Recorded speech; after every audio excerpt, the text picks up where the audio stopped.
فرمائیں اس طرح مجھ کو طیبہ بلوائیں دل کی حسرت وہ پوری فرمائیں اس طرح سے مدینہ بلوائیں میرے مرشد یہ مجھ سے فرمائے میرے مرشد یہ مجھ سے فرمائے آؤ طیبہ نگر کو چلتے ہیں میرے مرشد یہ مجھ سے فرمائے آؤ طیبہ نگر کو چلتے ہیں روک لیتی ہے آپ کی نسبت تیر جتنے بھی ہم پہ چلتے ہیں یہ کرم ہے حضور کا ہم پر آنے والے عذاب ٹلتے ہیں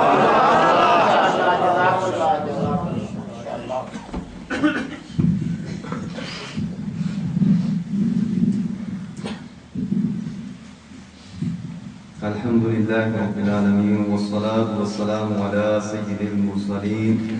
أما بعد فأعوذ بالله من الشيطان الرجيم بسم الله الرحمن الرحيم الصلاة والسلام عليك يا رسول الله وعلى آلك وأصحابك يا حبيب الله الصلاة والسلام عليك يا نبي الله الصلاة والسلام عليك يا نبي الله وعلى آلك وأصحابك يا نور الله وعلى آلك وأصحابك يا نور الله میٹھے میٹھے اسلام بھائیو قریب قریب آ کر بیان کی تعظیم کی نیت سے ہو سکے تو دوزانوں بیٹھ جائیں اگر تھک جائیں تو جس طرح آپ کو آسانی ہو اسی طرح بیٹھ کر نگاہیں نیچی کیے توجہ کے ساتھ بیان سننے کی عادت ڈالی کہ لاپرواہی کے ساتھ ادھر ادھر دیکھتے ہوئے زمین پر انگلی سے کھیلتے ہوئے لباس بدن یا بالوں وغیرہ کو سہلاتے ہوئے آپس میں باتیں کرتے ہوئے پیچھے مڑ مڑ کر دیکھتے ہوئے سننے سے اس کی برکتیں زائد ہونے کا اندیشہ میرے شیخ طریقت امیر سنت بانی دعوت اسلامی حضرت علامہ مولانا ابو بلال محمد الیاس اتار قادری دامت برکاتہ العالیہ اپنے رسالہ بارہ نکائے درود و سلام میں درود پاک کی اس فضیلت کو نقل فرماتے ہیں کہ ایک تجارتی قافلہ سفر پر تھا دریں اثناء ایک مسافر کو حادثہ پیش آ گیا اور اس کی سواری کے جانور کی ٹانگ جو تھی وہ ٹوٹ گئی اور وہ سنسان جنگل میں قافلہ کے پیچھے رہ گیا اس پریشانی کے عالم میں اسے درود و سلام کے فضائل یاد آیا اور اس نے درود و سلام کا گرد جو تھا وہ شروع کر دیا تھوڑی دیر کے بعد اچانک اسے دور سے دھول اڑتی ہوئی نظر آئی جب گرد کے بادل چھٹے تو 3 نورانی سوار نمودار ہوئے قریب آ کر ایک سوار نے پوچھا آپ یہاں کیوں بیٹھے ہیں انہوں نے رو رو کر اپنا حال زار بیان کیا اس سوار نے زخمی جانور کے پاس آ کر درود شریف پڑھ کر دم کیا دم کی برکت سے اسی وقت وہ ٹوٹی ہوئی جو ٹانگ تھی وہ درست ہو گئی مسافر جو تھا وہ خوشی سے جھوم اٹھا اور ان تینوں نورانی بزرگوں میں جو سب سے زیادہ صاحب وجاہت تھے ان کا دامن تھام کر عرض کیا یہ کون ہے جن کی ایک نگاہ کرم سے میرا جانور تندرست ہو گیا ہے اس بزرگ کے لمحہ مبارک کو جنبش ہوئی پھول جھڑنے لگے اور الفاظ کو یوں ترتیب پائے یہ دونوں میرے نواسے حسن و حسین رضی اللہ تعالیٰ عنہما ہیں اور میں ان کا نانا صلی اللہ تعالی وسلم ہوں تم نے درود شریف پڑھ کر فریاد کی تھی ہم تمہاری مصیبت کو دیکھ کر پہنچے ہیں کہ فریاد امتی جو کرے حال زار میں کہ فریاد امتی جو کرے حال زار میں ممکن نہیں کہ خیر بشر کو خبر نہ ہو ہجر نبی میں آہ کہاں بے اثر گئی ہجر نبی میں آہ کہاں بے اثر گئی کر پہ جو ہم یہاں مدینے خبر گئے بھائیو جب کبھی بھی مصیبت کا معاملہ ہو پریشانی ہو کیسا ہی غم ہو تو پیارے آقا صلی اللہ علیہ وسلم کا غلام جب ان کو پکارتا ہے تو میرے آقا صلی اللہ علیہ وسلم اس کی مدد کے لیے بھی آ جاتے ہیں اللہ تبارک و تعالی ہمیں بھی پیارے آقا صلی اللہ علیہ وسلم کی ذات مبارک پر کثرت سے درود پاک پڑھنے کی توفیق عطا فرمائے. صلو علی الحبیب. میرے پیارے مرکز اسلام بھائیو، عشق مصطفیٰ صلی اللہ علیہ وسلم میں ڈوبتے ہوئے بیان سننے کی کوشش کیجئے. انشاءاللہ توجہ کے ساتھ سنیں گے تو آپ صلی اللہ علیہ وسلم کی عظمت اور محبت مزید دل میں پیدا ہو جائے گی انشاءاللہ. اور آپ صلی اللہ علیہ وسلم کی محبت جس قدر بڑھتی چلی جائے گی، ایمان کی قوت اسی قدر بڑھتی چلی جائے گی کہ جس کو پیارے آقا صلی اللہ علیہ وسلم سے جتنی محبت ہوگی اس کا ایمان مضبوط سے مضبوط ہوتا چلا جائے گا. اور ایمان جس قدر مضبوط سے مضبوط ہوتا چلا جائے گا، نزا کے وقت شیطان کے لیے اس کا ایمان جو ہے برباد کرنا اتنا ہی مشکل سے مشکل تر ہوتا چلا جائے گا. تو پیارے اسلامی اگر ایمان کمزور ہوگا تو شیطان جو ہے یہ بآسانی ایمان کو برباد کر سکتا ہے. اگر اللہ تعالیٰ کی رحمت شامل حال نہ ہوئی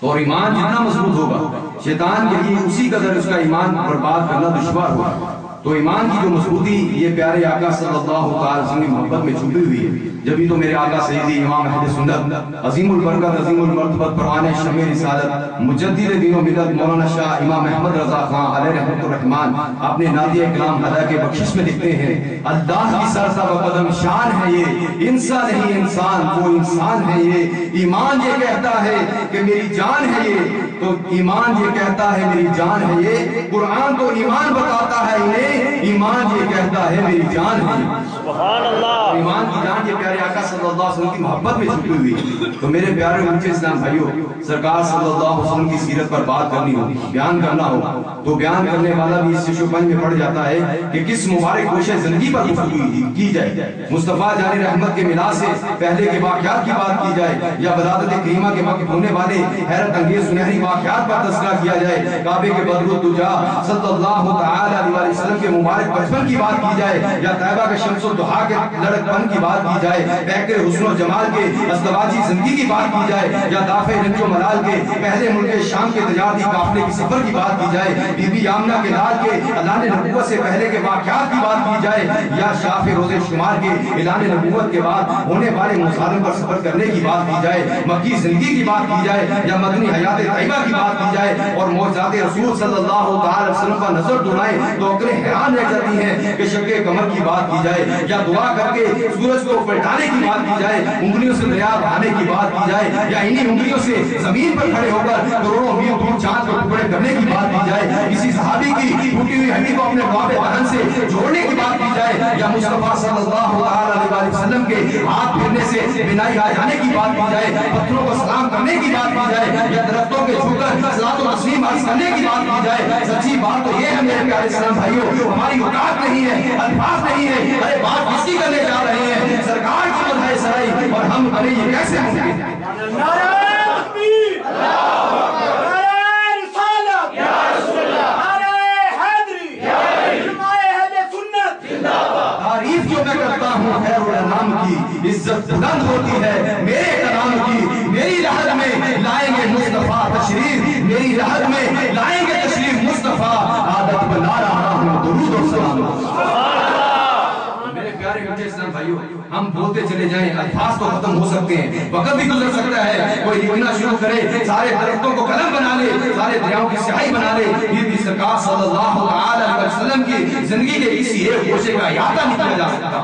کہ زندگیاں ختم ہوئی اور قلم ٹوٹ گئے مگر تیرے اوصاف کا ایک باب بھی پورا نہ ہوا. یہ دار بڑے آئے محبوب بڑے دیکھے، آقا جو دیکھے تیرے قدموں میں بڑے دیکھے. محبوب کی مدحت میں عطاب سخن کس کو، سب اہل سخن میں نے حیرت میں پڑے ہیں. عشق و محبت اعلیٰ حضرت کے دربار میں چلتے ہیں. تاجدار بریلی نے جب سرکار مدینہ صلی اللہ علیہ وسلم کے اوصاف کی بات کی، کمالات پر نظر دوڑائی، جمالات پر نظر دوڑائی، قدم اٹھایا، عشق عالم کلام لکھنا شروع کیا. میرے امام اہل سنت کلام لکھتے ہیں، سرور کہوں کہ آقا، سرور کہوں کہ مالک کو، مولا کہوں تجھے، باغ خلیل کا گلے زیبا کہوں تجھے، اللہ ہے تیرے جسم منور کی کابشیں، اے جانے جان، اے جانے تجدہ کہوں تجھے، اے رام میرے شاہ میں کیا کہوں تجھے. سب کچھ لکھنے کے بعد امام عشق و محبت بھی اس نتیجے پر پہنچتے ہیں، لیکن رضا نے ختم سخن اس پہ کر دیا، خالق کا بندہ خلق کا آقا کہوں تجھے. میرے پیارے اسلام بھائی، آج ہم اپنے پیارے آقا صلی اللہ علیہ وسلم کا ذکر خیر انشاءاللہ کرتے چلے جائیں گے، اپنے دلوں کو جگمگاتے چلے جائیں گے کہ آقا صلی اللہ علیہ وسلم کا ذکر کرتے چلے جائیں تو دل جو ہے یہ